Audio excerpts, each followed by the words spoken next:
Gracias, señor presidente. Pregunta relativa a las medidas anunciadas por el Gobierno de España respecto al diésel, formulada al Gobierno de Aragón por el Grupo Parlamentario Aragonés. Señor Aliaga. Gracias, señora presidenta.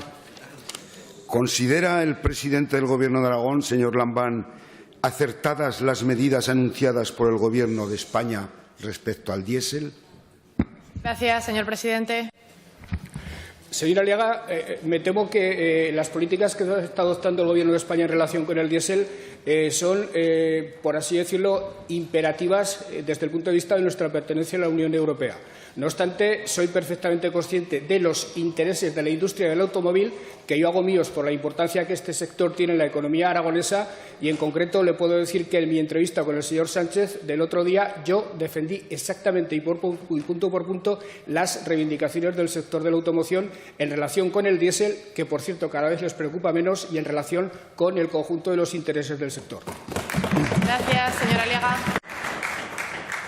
Bien, efectivamente, señor Lambán, a partir de las declaraciones de la ministra a principios del mes de julio se ha producido realmente un terremoto de percepciones en torno a esa frase del diésel tiene los días contados. En la primera afirmación que hace, vamos a ver, no hay ninguna directiva europea que prohíba el diésel. Lo que hacen las directivas europeas en la homologación de tipos de vehículos, exigir condiciones cada vez más estrictas para cumplir los niveles de CO2, NOx y partículas. O sea que Europa ya ha trazado una senda de descarbonización y los fabricantes y las fábricas españolas y muchas de Europa ya han adoptado criterios por lo cual los motores diésel nuevos son más eficientes y contaminan nuevos. Pero claro, la ministra atenta contra uno de los principios de cualquier gobierno que Europa no lo practica, que es contra la neutralidad tecnológica. Una cosa es decir que hay que establecer una senda de descarbonización apoyando el coche eléctrico, el coche de gas natural licuado, y otra cosa es decir que el diésel tiene los días contados. Eso no es neutralidad tecnológica y eso es lo que están diciendo todos los fabricantes, incluso los suppliers o los proveedores del sector. A la industria ha sembrado alarmas porque en España hay fábricas de motores y en Aragón hay fábricas de componentes que suministran componentes a motores diésel. Y aunque han hecho inversiones para ser competitivos a nivel global con las directivas europeas, se han encontrado de repente con un mazazo porque eso afecta a la propia posición competitiva de las fábricas. En el plano del nivel impositivo, hombre, se han anunciado unos impuestos al diésel que, lógicamente, en Aragón van a ser más gravosos porque ya tenemos en Aragón el impuesto de hidrocarburos. Y yo no sé si esos impuestos, al final, en Aragón, los usuarios del diésel van a pagar el impuesto de Aragón y ahora el nuevo luego hay una discriminación también a los aragoneses con los impuestos. Todas las asociaciones de fabricantes, Sernauto, Faconauto, Gambán, han puesto el grito en el cielo porque incluso en algunas fábricas en España han tenido que cambiar o suspender días de actividad, porque ante la oleada de demanda la ministra ha cambiado el escenario. Al decir eso, cambió el escenario de la demanda y sobre la planificación que muchas fábricas tenían, han tenido que tomar decisiones las empresas de cambiar. Luego ese tema hay que seguir defendiendo que no se puede hacer. Y en el plano impositivo, como decía, y sobre todo los ciudadanos. Un ciudadano normal que tiene un vehículo diésel, a partir de esa afirmación, su valor se ha disminuido. Se ha disminuido. Y una pyme que tenía una furgoneta su valor ha disminuido y eso no nos gusta. Y yo creo, y le voy a decir la propuesta, nosotros vamos a hacer una propuesta, una PNL, para intentar hacer trasladar nuestra posición, digo, de esta Cámara, en el sentido que, sobre todo, hay que reunir al sector, a todo el sector, señor Lambán, y la transición, que todos estamos de acuerdo. Mire si estamos de acuerdo en Aragón.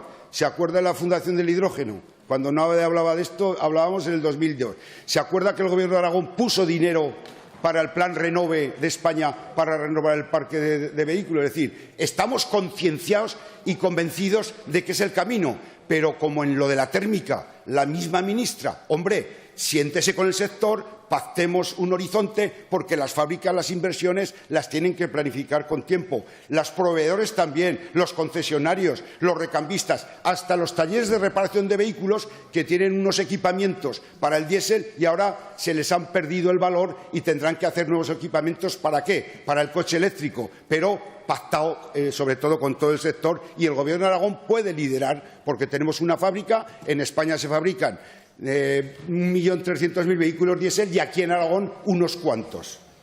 Gracias, señor Aliaga. Señor presidente. Señor Aliaga, le decía lo de imperativo europeo porque en nuestra última visita a Bruselas, en una entrevista con el señor Cañete, tuvimos la oportunidad de comprobar hasta qué punto las cosas van en esa dirección. En ese momento se estaba planteando que con el horizonte del año 2030 se tenía que producir una reducción del 50% de la emisión de gases de CO2.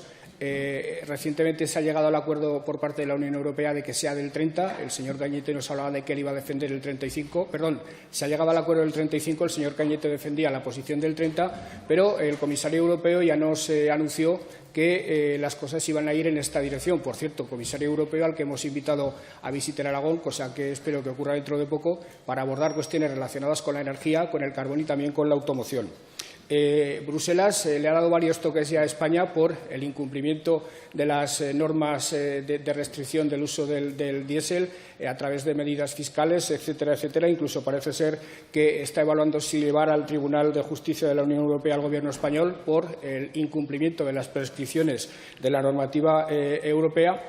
Y el Gobierno de España, el actual y el anterior, cada cual con un mayor o menor grado de intensidad en la aplicación de esa normativa, viene estudiándolo desde hace tiempo.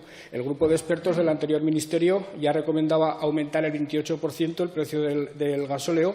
El señor Montoro, en las primeras propuestas que hacía para la reforma de la financiación autonómica, incluía este aumento del precio del diésel, transfiriéndole la obligación de cobrarlo y, me imagino, que de gestionarlo a las propias comunidades autónomas. Y he de recordarle, por otra parte, que fue el propio señor Montoro quien tomó la decisión, también inducida por Bruselas, de que en todas las comunidades autónomas, independientemente de que tuvieran o no tuvieran céntimos sanitarios, se pagará exactamente lo mismo por el precio del combustible. De manera que en este momento, pase lo que pase con el impuesto del diésel, en Aragón se pagará igual en el input total de los componentes de la factura del combustible que en el resto de las comunidades autónomas. ¿Qué ha hecho el Gobierno actual? El Gobierno actual ha seguido con las reflexiones y con la toma de decisiones empezada por el Gobierno anterior, y la ministra Reyes Maroto, no la ministra Rivera, la ministra Reyes Maroto, en la Conferencia Sectorial de Industria del pasado día 3, ya anunció que estaba trabajando, evidentemente con las comunidades autónomas también, en un acuerdo estratégico para el sector de la automoción sobre 5 ejes: la fiscalidad verde, un marco de trabajo sobre inversiones industriales en el sector, un espacio común nacional acordado sobre reducción de emisiones, algo que a los fabricantes les importa mucho, la implantación de nuevas normativas sobre los contratos de relevo, absolutamente esenciales para ellos, y la creación de una mesa nacional de la automoción. Creo que desde la Administración hay que ver los cambios, hay que anticiparlos, hay que preverlos, hay que acompañarlos, y en el caso concreto de la automoción hay que hacer todo lo posible porque no causen ningún efecto negativo sobre un sector tan importante de nuestra economía, algo en lo que estoy absolutamente de acuerdo con usted. Pero, insisto, hay que acompañar los cambios que se están operando en la producción y en los mercados, porque a estas alturas tenemos todos claro que prácticamente todo lo que se produce en Opel es para la exportación. Hay que tener en cuenta las nuevas exigencias de los mercados y, teniendo en cuenta esas exigencias, la planta de Figueruelas en 2 años, señor Aliaga, ha pasado de producir un 65% de vehículos de diésel y en este momento ya solo produce el 18%. Es decir, que ya en la producción, en 2 años, ha habido una caída brutal de fabricación de vehículos diésel. Hay algo que también tenemos que contemplar como aragoneses, y es que el diésel es una tecnología europea, de la que somos menos dependientes que de otras, como por ejemplo el coche eléctrico, y eso también lo tenemos que contemplar. Y, por resumir, lo que yo le pedí al presidente del Gobierno, trasladándole las inquietudes del sector, es que el Gobierno debe intentar por todos los medios no demonizar el diésel, porque todavía tienen un espacio en el mercado. Hay que intentar por todos los medios una transición ordenada desde Europa, con nuevas tecnologías, con el coche eléctrico, etcétera, etcétera. Hay que favorecer el cambio de vehículos viejos por nuevos, porque los vehículos nuevos de diésel ya no tienen ninguna contraindicación respecto a la gasolina y no contaminan o contaminan igual que la gasolina, y hay que tomarse en serio esto, tanto desde el punto de vista de los fabricantes como desde el punto de vista de las administraciones. Gracias, señor presidente. Le agradezco mucho esa propuesta de diálogo, esa PNL con la que seguramente estaremos de acuerdo, porque tenemos que apoyar al sector de nuestra automoción.